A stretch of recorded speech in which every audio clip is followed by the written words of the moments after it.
Press the bell icon on the YouTube app and never miss any update from Tech Primers. In this video, we are going to look at how to write modules within Terraform.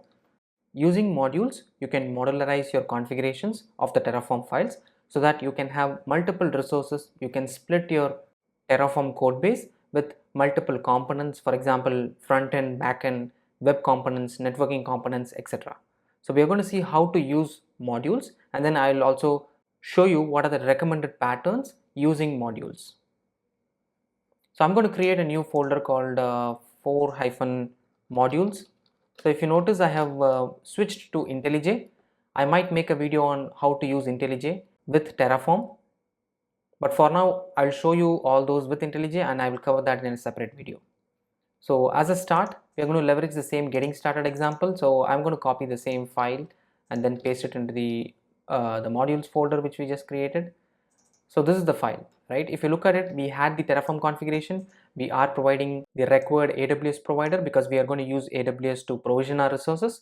There is also a region configuration which we are adding up here.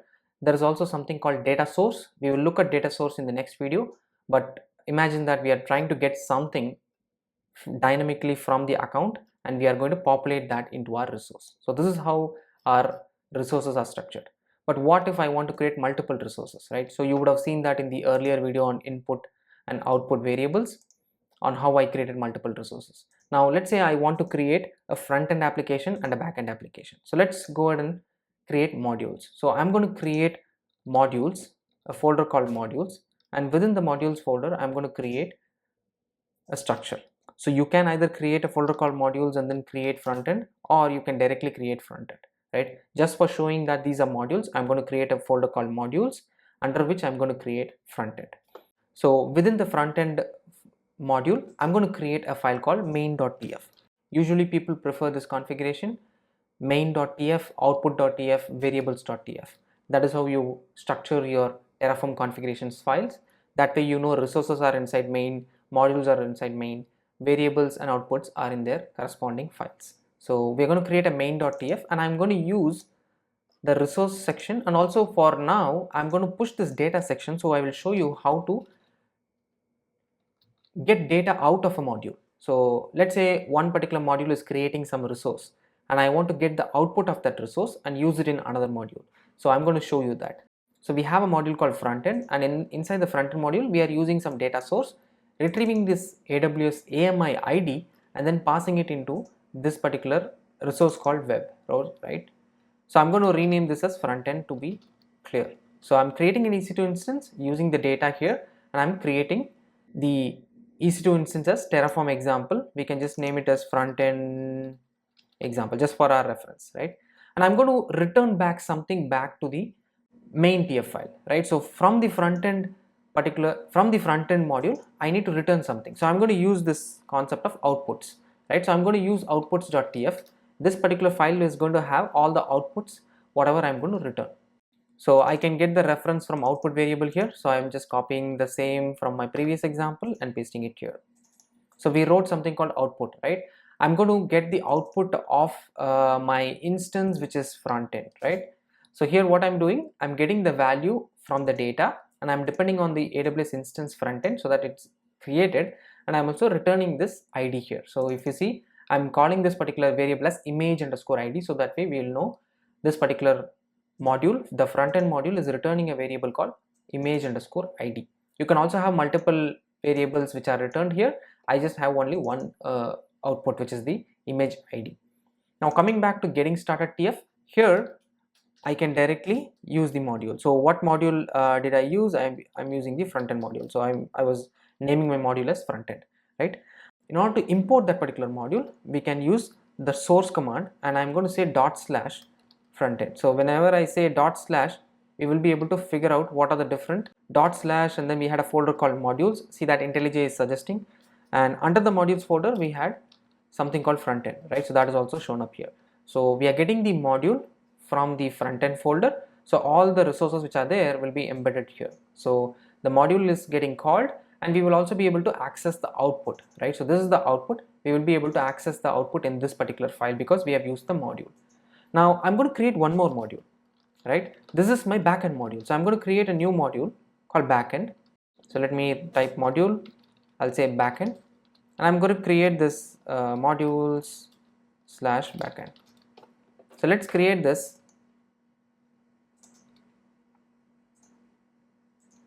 directory called as backend. So under the backend, I'm going to have the same kind of main.tf file. I'm copy pasting the same file, but I will remove the data section because I want to get the same data source. I don't want to look up again, right? So in this case, I have the data source here, right? I need to populate this AMI, right? For now, let me put it as empty, but I need to populate this AMI, and this is my backend. So I'll just name it as backend, and I'll name this as backend. So this particular backend needs to be populated with this AMI, right? So how do I pass this particular variable from this particular module to this particular module? So I'm going to get the output of this module. So I will have to pass my AMI. So I'm creating a variable called AMI, right? Or I'm going to call this as image ID, let's say, right? So I will call this as image ID, and I'm going to call my module, which is the front end. So I'll just say module dot front end dot, and it returns me the image ID. So how does it know that I'm getting the image ID? It's looking up at the outputs.tf file and figuring out that okay, there is a new one called image ID. Let me copy paste this and then I will show you. I'll change this to image ID 2. Now IntelliJ will go magically here, and if I suggest, right, I mean if I show you, let's say dot, now it's going to suggest me two things. One is the image ID and the image ID 2, whichever we created. So let me remove the image ID 2. That's just for your reference. So we got the image from the front end module and we are populating that into the backend module. However, the backend module doesn't understand what is image ID, right? So we need to have a variable within the backend module so that we can pass this here. So I'm going to use a variable called image underscore ID. So I'll say variable and I can pass image underscore ID here. That's it. So if it's a string, it directly works this way. But if you have any other type of format, you can define some defaults here. So for example, you can define a default as a list, or you can even define defaults as a string here, right? So right now I'm just going to have image ID, which is going to be an empty string, and I can pass that particular image ID into the AMI here. So I can just say variable dot image ID. So this is the same image ID whatever we have here, right? If I don't add an AMI into the resource, IntelliJ complains.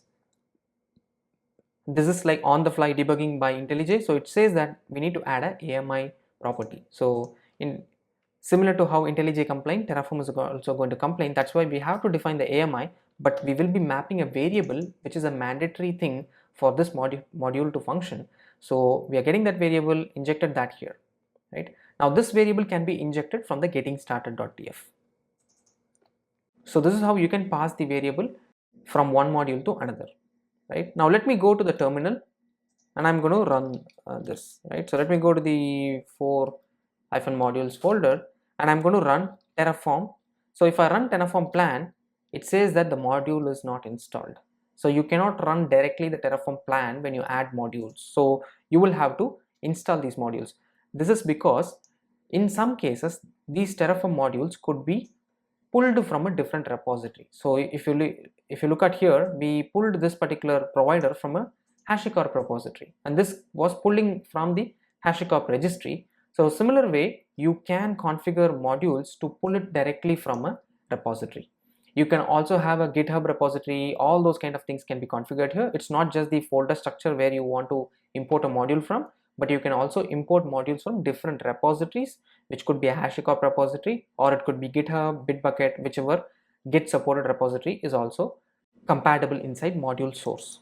So that is how we can source it, and that's why we need to run the Terraform init. So Terraform init is a prerequisite to make sure that these modules are imported. So see here, these two different modules, which are like backend and frontend, they got imported, right? And also the other modules are also showing up, right? And now if you see this, right? I mean, we have finding HashiCorp versions, and it is also installing these modules from the repository. So it took some latest version and installed, right? So Terraform init is good. Now we can run Terraform plan. So Terraform plan is now going to use the modules which we injected using the Terraform init, and it's going to create a plan for us. So see here, it got succeeded. So it shows us that there is one EC2, let's see. So there is the front end which will be created with an AMI, right? And also the backend is what we are worried about, because over the backend we passed it, right? So yeah, even for the backend I can see that the AMI message got passed automatically, right? So we now know that whatever image ID we got from the front end has been passed on to the backend like this, right? And even in the backend we are using that as an image ID and we are populating our resource from the variable. So using the Terraform plan we were able to identify that this image ID got populated. So this is how you can use modules to take variables from one module and pass it on to the other module, right? And if you have any variables within a module, you can have a file called variables.tf and you can add those variables specifically. So for in my case, I added this variable here, right? So instead of having this here, I can move it into a file called variables.tf. So that way we can differentiate what is what, right? And if I do the plan again, we should be able to see the same configurations split out.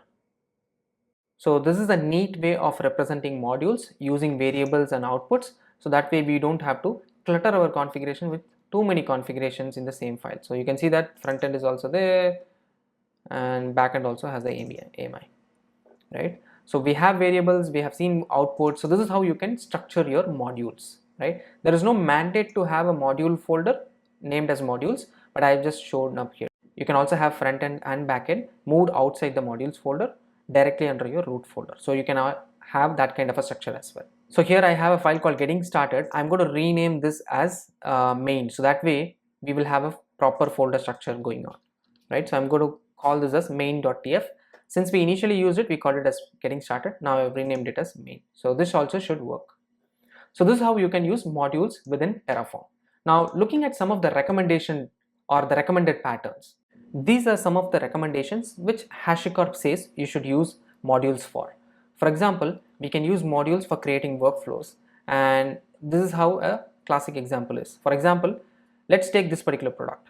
So we have different routing components, we have compute based components, we have VPC, we have load balancer, we have database, we have application, there is a web app, there is S3 bucket, IAM resource, etc. Right? If you look at splitting this application into modules, you can take the network components, for example, the VPC, the network access controllers, the NACLs, the NAT gateway, all those can be tagged into a network module. So you can create a network module, add all those configurations into the network module, have routing modules, have those routing configurations within that. Security module has IAM specific stuff. Web module has load balancer and auto scaling capabilities. Database module has database specific configurations. App module has the application specific configuration. For example, S3 bucket, auto scaling, load balancer, etc. Right? This is how we can structure our modules.